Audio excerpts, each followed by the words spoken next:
Os próprios irmãos de José foram obrigados pela circunstância, porque era óbvio, ele estava vivo, governador do Egito, como?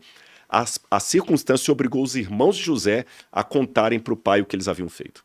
E ele aproveitou, o ciclo fechou, ele quase agradeceu os irmãos.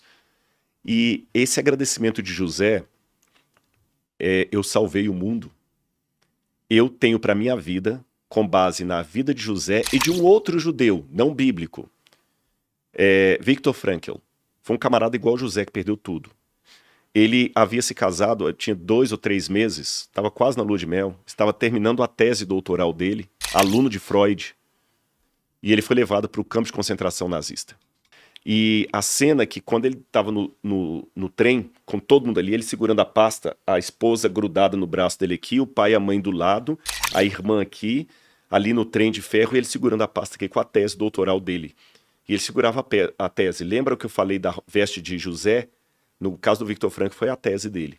Quando abriu naquela neve, os soldados nazistas mandando todo mundo sair, ele viu o soldado numa coronhada na cabeça do pai dele, levando a mãe, a esposa e a irmã para serem mortas. Ele sabia o que estava acontecendo. A irmã dele sobreviveu, mas ele só foi saber disso depois que acabou a guerra. Na cabeça dele morreu todo mundo. E foi ele e o pai. E ele viu o soldado jogando a tese dele no chão e pisando com o coturno. E ele ficava lá, na prisão, lá no campo de concentração, passando horrores. E quando o pai dele morreu, ele teve vontade de suicidar. Ele teve vontade de acabar com a vida dele. E o Viktor Frankl, que conhecia as histórias da Bíblia, e ele era um apaixonado pela Bíblia e por Deus, o Viktor Frankl falou o seguinte: se os meus queridos que morreram estivessem vivos e eu tivesse morrido, o que eu ia querer se eu tivesse consciência após a morte? Que eles sobrevivessem. Se minha mãe estivesse aqui agora, eu queria que minha mãe estivesse entre os sobreviventes. Se a minha esposa tivesse, eu queria que ela saísse do campo.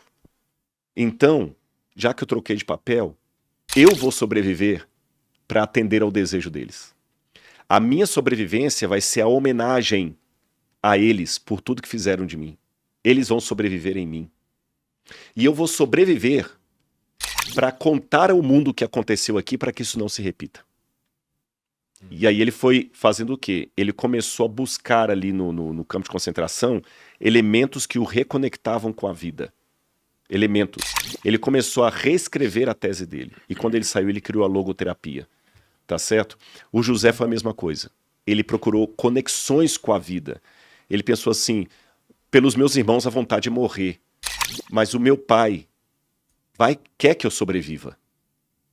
Ele acha que eu morri. Eu vou sobreviver. Então, a gente tem que valorizar aqueles que estão conosco, procurar reconexões com a vida. Aí, mesmo que você estiver numa prisão, você vai fazer daquele lugar uma oportunidade. Você vai poder conhecer a Bíblia de maneira mais profunda. E eu terei o privilégio de ser o seu companheiro de jornada nesse estudo aprofundado da Palavra de Deus. Então, acesse o link e saiba mais.